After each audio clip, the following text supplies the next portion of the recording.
بسم اللہ الرحمن الرحیم۔ السلام علیکم۔ سلطان صلاح الدین ایوبی رحمۃ اللہ علیہ کے خیمے میں زکوئی آدھی رات گزار کر اب ناجی کے کمرے میں پہنچ چکی تھی۔ ناجی نے بے قراری سے کہا، پہلے بتاؤ ہوا کیا؟ تو زکوئی نے کہا، جو تم چاہتے تھے وہی ہوا ہے۔ آپ کو یہ کس نے بتایا کہ سلطان صلاح الدین ایوبی پتھر ہیں، فولاد ہیں اور مسلمانوں کے لیے اللہ کا سایہ ہیں؟ زکوئی نے زمین پر پاؤں ٹٹ مار کر کہا، وہ اس ریت سے بھی زیادہ بے بس ہیں جس کو ہوا کے جھونکے اڑاتے پھرتے ہیں۔ اور ناجی نے کہا، تمہارے حسن کے جادو اور زبان کے طلسم نے اسے ریت بنایا، ورنہ یہ کمبخت چٹان ہے۔ زکوئی نے کہا، ہاں چٹان تھا، لیکن اب ریتلا ٹھیلا بھی نہیں۔ ناجی نے کہا، میرے متعلق کوئی بات ہوئی؟ زکوئی نے کہا، ہاں، پوچھ رہا تھا کہ ناجی کیسا انسان ہے۔ میں نے کہا کہ مصر میں اگر آپ کو کسی پر بھروسہ کرنا چاہیے تو وہ ناجی ہیں۔ اس نے کہا کہ تم کس طرح ناجی کو جانتی ہو؟ میں نے کہا کہ وہ میرے باپ کا گہرا دوست ہیں اور یہ ہمارے گھر گئے تھے اور کہہ رہے تھے کہ میں سلطان صلاح الدین ایوبی کا غلام ہوں، مجھے سمندر میں کودنے کا حکم دیں گے تو میں کود جاؤں گا۔ پوچھا کہ تم باعصمت لڑکی ہو؟ میں نے کہا، میں آپ کی غلام ہوں، آپ کا ہر حکم سر آنکھوں پر۔ تو وہ کہنے لگا کہ کچھ دیر میرے پاس بیٹھو۔ میں بیٹھ گئی، پھر وہ اگر پتھر تھا تو موم بن گیا اور میں نے موم کو اپنے سانچے میں ڈال لیا۔ جب میں زکوئی اس سے رخصت ہونے لگی تو اس نے مجھ سے معافی مانگی، کہنے لگا، میں نے زندگی میں پہلا گناہ کیا ہے۔ میں نے کہا، یہ گناہ نہیں، آپ نے میرے ساتھ کوئی دھوکہ نہیں کیا، زبردستی نہیں کی، مجھے بادشاہوں کی طرح حکم دے کر نہیں بلوایا، میں خود آئی تھی اور پھر بھی آؤں گی۔ زکوئی نے ہر بات اس طرح کھل کر سنائی جس طرح اس کا جسم عریاں تھا۔ ناجی نے جوش و مسرت سے اسے اپنے بازو میں لے لیا۔ اوروش زکوئی کو خراج تحسین اور ناجی کو مبارکباد دے کر خیمے سے نکل گیا۔ صحرا کی اس پراسرار رات کی کوکھ سے جس صبح نے جنم لیا ہے وہ کسی بھی صحرائی صبح سے مختلف نہیں تھی، مگر اس صبح سے اجالے نے اپنی تاریخ کو سینے میں چھپا لیا۔ اس کی قیمت اس سلطنت اسلامیہ جتنی تھی جس کے قیام اور استحکام کا خواب سلطان صلاح الدین ایوبی رحمۃ اللہ علیہ نے دیکھا تھا اور اس کی تعبیر کا عزم لے کر جوان ہوا۔ گزشتہ رات اس صحرا میں جو ہوا، اس واقعے کے دو پہلو تھے۔ ایک پہلو جس سے ناجی اور اوروش واقف تھے، دوسرے سے سلطان صلاح الدین ایوبی کا محافظ تھا۔ سلطان صلاح الدین ایوبی، اس کا سراغ رساں اور جاسوس علی بن سفیان اور زکوئی، تین ایسے افراد تھے جو اس واقعے کے دونوں پہلوؤں سے واقف تھے۔ سلطان صلاح الدین ایوبی اور اس کے سٹاف کو ناجی نے نہایت ہی شان اور عزت کے ساتھ رخصت کیا۔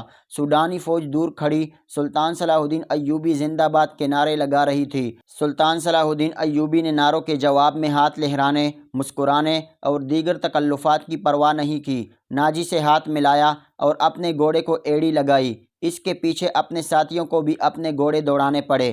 اپنے مرکزی دفتر پہنچ کر علی بن سفیان اور اپنے نائب کو اندر لے گیا اور دروازے کو بند کر دیا، اور وہ سارا دن کمرے میں بند رہے۔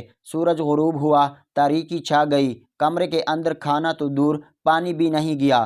رات کو جب وہ تینوں کمرے سے نکلے، اپنے اپنے گھروں کو روانہ ہوئے، علی بن سفیان الگ ہوا تو محافظ دستوں کے ایک کمانڈر نے اسے روکا اور کہا، ہمارا فرض ہے کہ حکم مانیں اور زبان بند رکھیں، لیکن میرے دستے میں ایک مایوسی پھیل گئی ہے، خود میں بھی اس کا شکار ہوا ہوں۔ علی بن سفیان نے کہا، کیسی مایوسی؟ کمانڈر نے کہا، محافظ کہتے ہیں کہ فوج کو اگر شراب پینے کی اجازت ہے تو ہمیں اس سے کیوں منع کیا گیا ہے؟ اگر آپ میری شکایت کو گستاخی سمجھیں تو سزا دے دیں، لیکن میری شکایت سنیں۔ ہم اپنے امیر کو اللہ کا برگزیدہ انسان سمجھتے ہیں اور اس پر دل و جان سے فدا تھے، مگر رات کو اس کے خیمے میں ایک رقاصہ آ گئی۔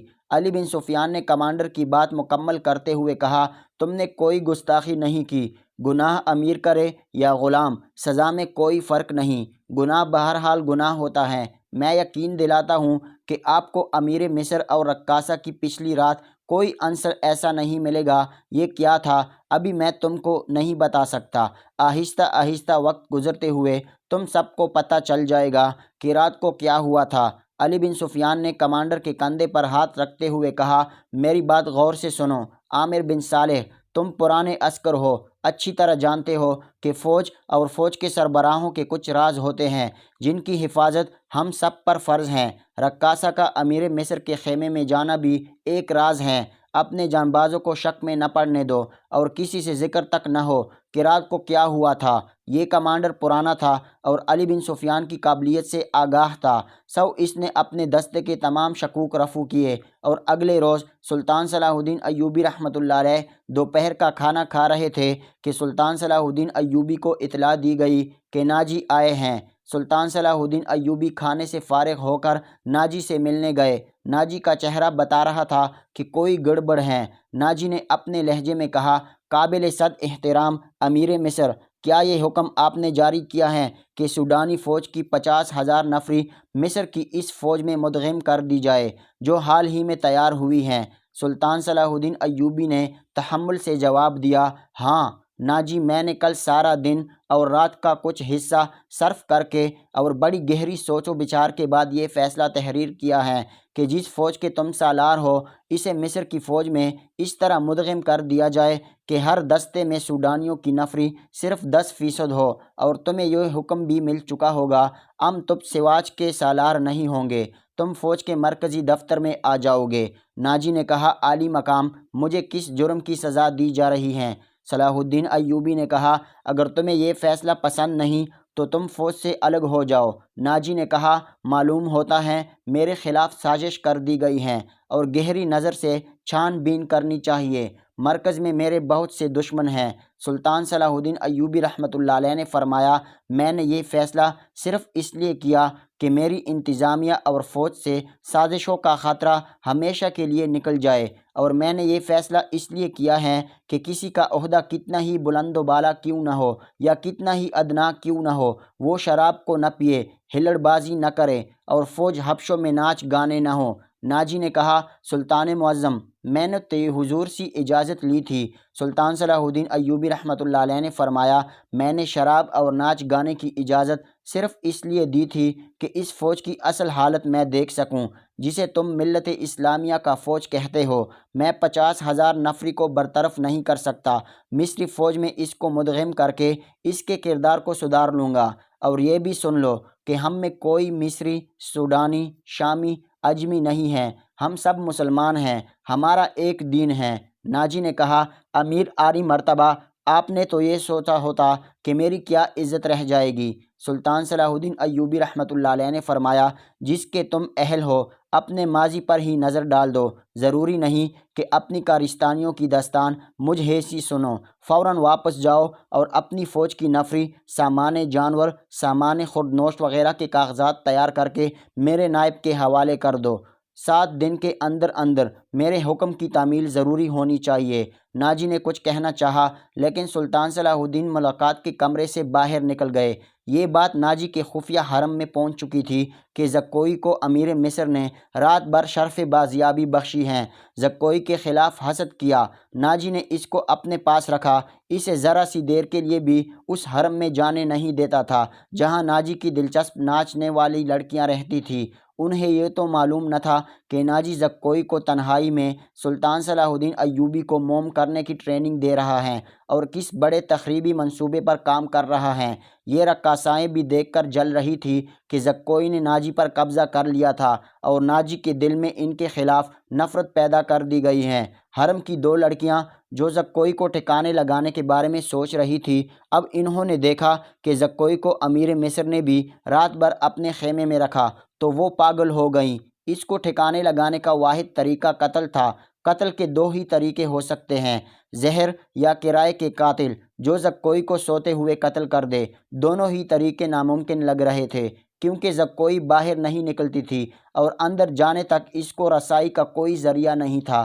ان دونوں نے حرم کی سب سے زیادہ ہوشیار چالاک ملازمہ کو اعتماد میں لیا، اسے انعام و اکرام سے نوازتی رہتی تھی۔ جب حسد کی انتہا نے ان کی آنکھوں میں خون اتار دیا تو انہوں نے لالچ دے کر اپنا مدعا بیان کیا۔ یہ ملازمہ بڑی خراٹ اور منجی ہوئی تھی۔ اس نے کہا کہ سالار کی رہائش گاہ میں جا کر زکوئی کو زہر دینا مشکل نہیں، موقع محل دیکھ کر اس کو خنجر سے بھی قتل کیا جا سکتا ہے، اس کے لیے وقت چاہیے۔ اس نے وعدہ کیا کہ وہ زکوئی کی نقل و حرکت پر نظر رکھے گی ہو سکتا ہے کہ کوئی موقع مل جائے۔ اس جرائم پیشہ عورت نے یہ بھی کہا کہ اگر موقع نہیں ملا تو خشیشن کی مدد لی جا سکتی ہے، مگر وہ معاوضہ بہت زیادہ لیتے ہیں۔ دونوں لڑکیوں نے اس کو یقین دلایا کہ وہ زیادہ سے زیادہ معاوضہ دے سکتی ہیں۔ ناجی اپنے کمرے میں بہت غصے کی عالم میں ٹہل رہا تھا۔ زکوئی اس کو ٹھنڈا کرنے کی کوشش کر رہی تھی، لیکن اس کا غصہ مزید بڑھتا جا رہا تھا۔ زکوئی نے کہا، اب مجھے اس کے پاس جانے دیں، میں اس کو شیشے میں اتار دوں گی۔ ناجی نے جواب دیا، بیکار ہے، وہ کم بخت حکم نامہ جاری کر چکا ہے، جس پر عمل بھی ہو چکا ہے۔ مجھے اس نے کہیں کا نہیں چھوڑا، رہنے دے اس پر تمہارا مجھے معلوم ہے میرے خلاف سازش کرنے والے لوگ کون ہیں۔ وہ میری بڑھتی ہوئی حیثیت سے حسد محسوس کر رہے ہیں۔ میں امیر مصر بننے والا تھا، یہاں کے حکمرانوں پر میں نے حکومت کی ہے، حالانکہ میں معمولی سا سالار تھا، اب میں سالار بھی نہیں رہا۔ ناجی نے دربان کو بلا کر کہا، اوروش کو بلائیں۔ اس کا ہمراز اور نائب آیا تو اوروش نے بھی اسی موضوعات پر بات کی۔ اسے وہ کوئی نئی خبر سنا رہا تھا اور وہ اس کے ساتھ وہ سلطان صلاح الدین ایوبی کے نئے حکم نامے پر تفصیلی تبادلہ خیال کر چکا تھا، مگر دونوں اس کے خلاف کوئی تفصیلی کارروائی نہیں سوچ سکے۔ اب ناجی کے دماغ میں جوابی کارروائی آ گئی تھی۔ اس نے اوروش کو کہا، میں نے جوابی کارروائی سوچ لی ہے۔ دوسرے نے کہا، کیا؟ تو ناجی نے کہا، بغاوت کرنا پڑے گی۔ اوروش اس کو چپ چاپ دیکھتا رہا۔ ناجی نے اوروش کو کہا، تم حیران ہو گئے ہو، کیا تمہیں شک ہے کہ یہ 50,000 سوڈانی فوج ہماری وفادار نہیں کیا؟ سلطان کے مقابلے میں مجھے اور تمہیں نہیں سمجھتی کیا؟